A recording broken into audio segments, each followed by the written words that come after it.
talked quite a bit about his hitting skills and what he's done there.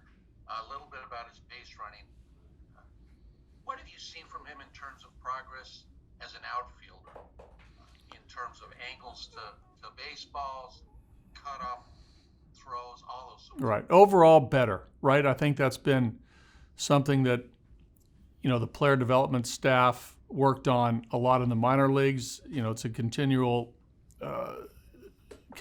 process here in the major leagues. And there's been incremental progress.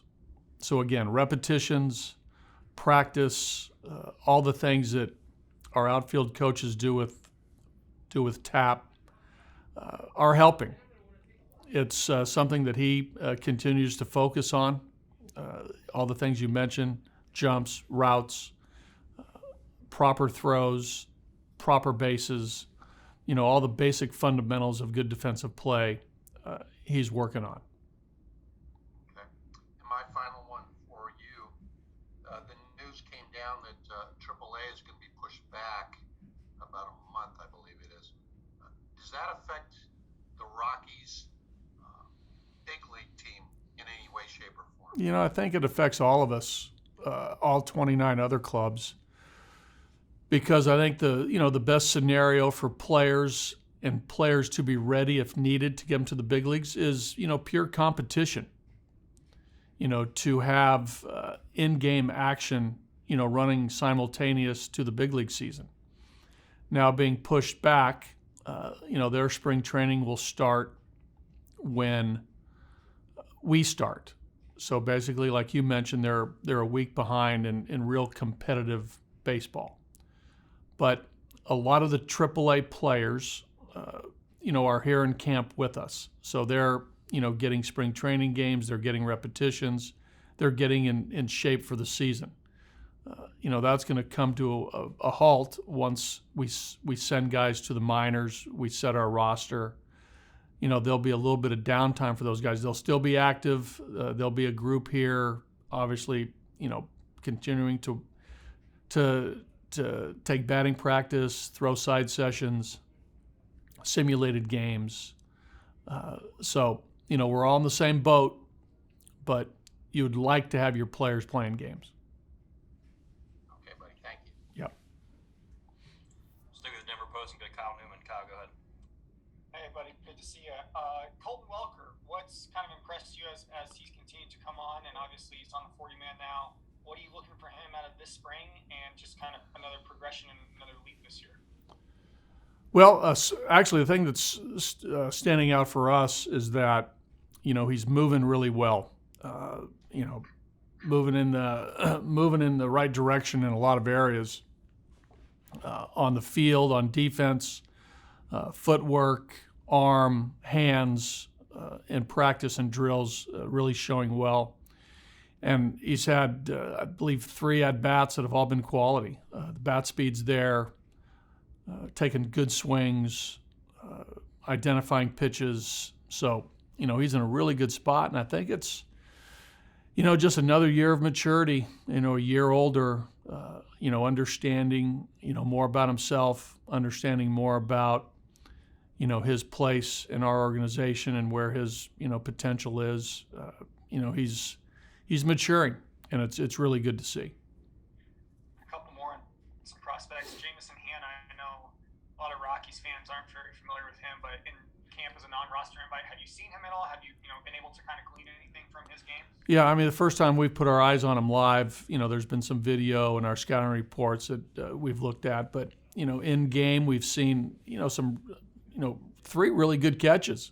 He had 2 really good catches the other day against the Dodgers. And he had, a sliding catch here at Salt River on our first game. So, it looks like there's some athleticism there on defense. I think there's some energy to the body. The body fires.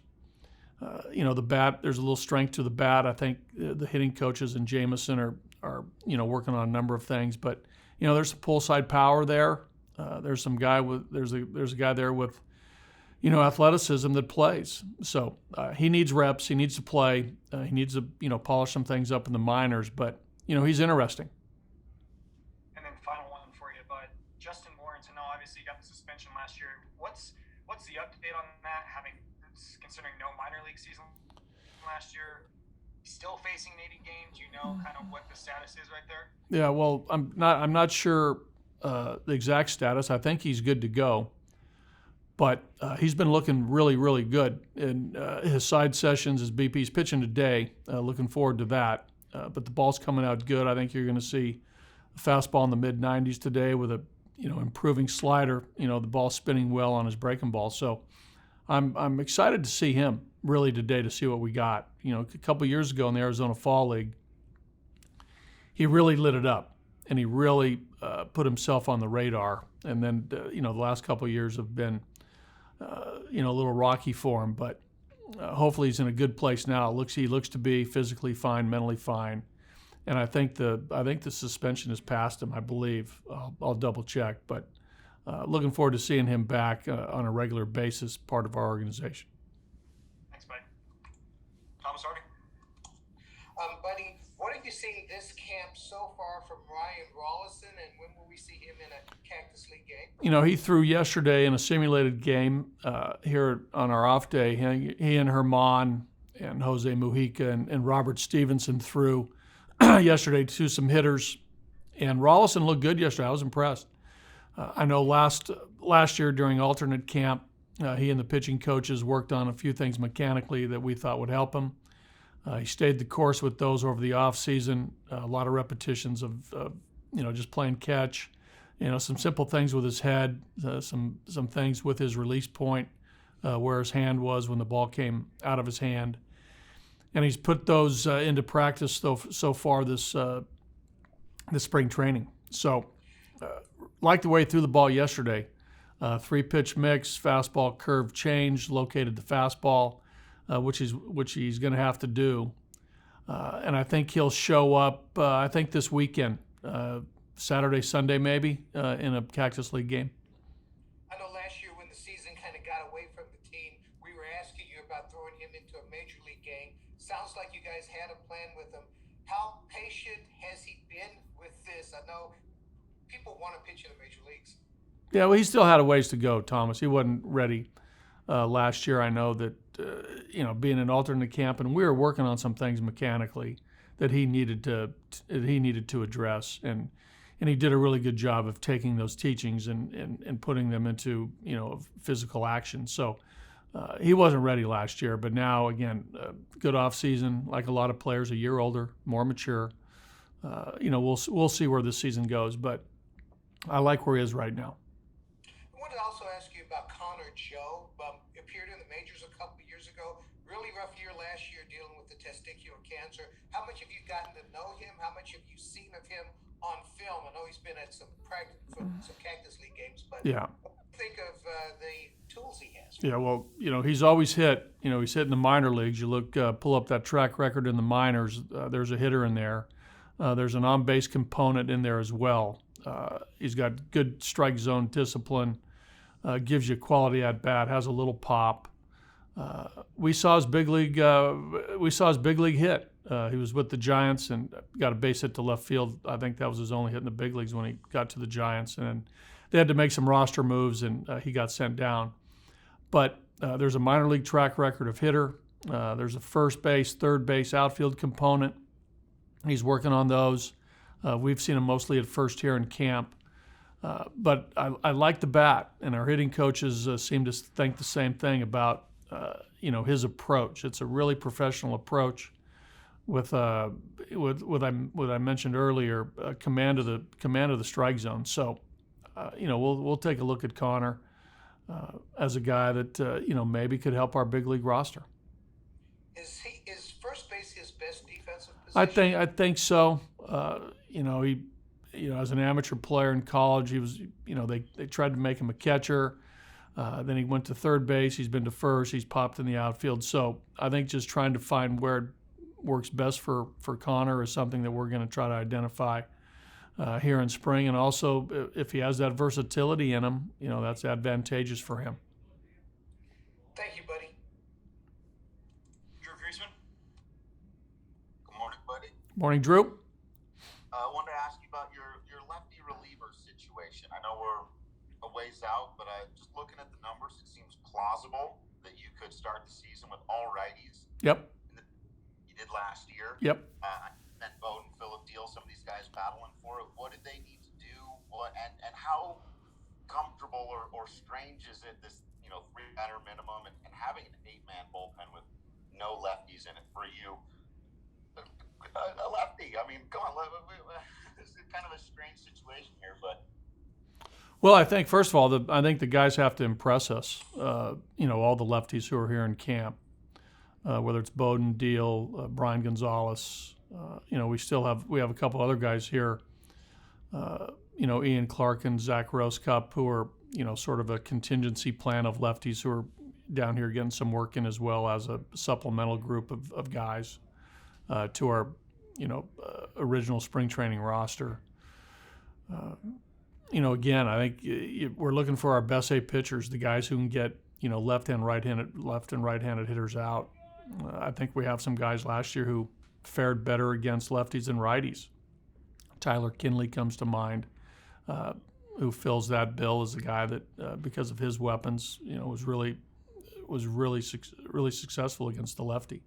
So, again, you'd like to have a really good lefty. You'd like to have a really good righty. I mean, you'd like to have good pitchers. And if it happens that we take an all-righty staff, I mean, they're going to have to be able to get both left and right out. But it's nice to have a lefty that you can count on that can really attack a left-handed hitter. We're gonna take a long look at all those guys. And has the 3-batter minimum changed that dynamic?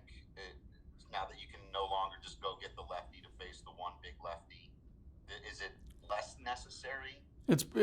It's probably less, unless you really trust that lefty against righties as well, right? I mean, if you have a lefty who's just only successful against lefties and not against righties with the 3-hitter minimum, it can really come back to bite you. We've talked about that last year as far as how that strategically looks when the game starts and you're trying to work your way through the back end of a ball game. But I think more than anything, you need capable relievers who are good and perform against both left and right. But I think the 3-hitter minimum, really puts the offensive team in a position to get the matchups that they want. A lot of times the defensive team, doesn't have that option to get back at or counter a move that the offense does. Thank you, buddy. Yeah, Drew. I will finish up with Tracy Ringlesby. Tracy, go ahead. Buddy, I know that there's a number of candidates at 3 infield positions other than shortstop, but how difficult would it be for McMahon not to be the third baseman? We really think that's that provides our best infield if Mac's at third. They're a little bit depends on performance of the other guys, right? Whether it's Hampson, Rogers, Owings, the guys who are fighting for another infield spot. If Josh Fuentes shows that he can play third, and then something happens with performance of the other guys, injuries or something, then we can put Mac at second because Josh is a natural third baseman. That would be a scenario where that could happen. But Trace, I think our best look is Mac at third base. Thank you. Yep. Thank you, buddy. Appreciate it. Okay, guys.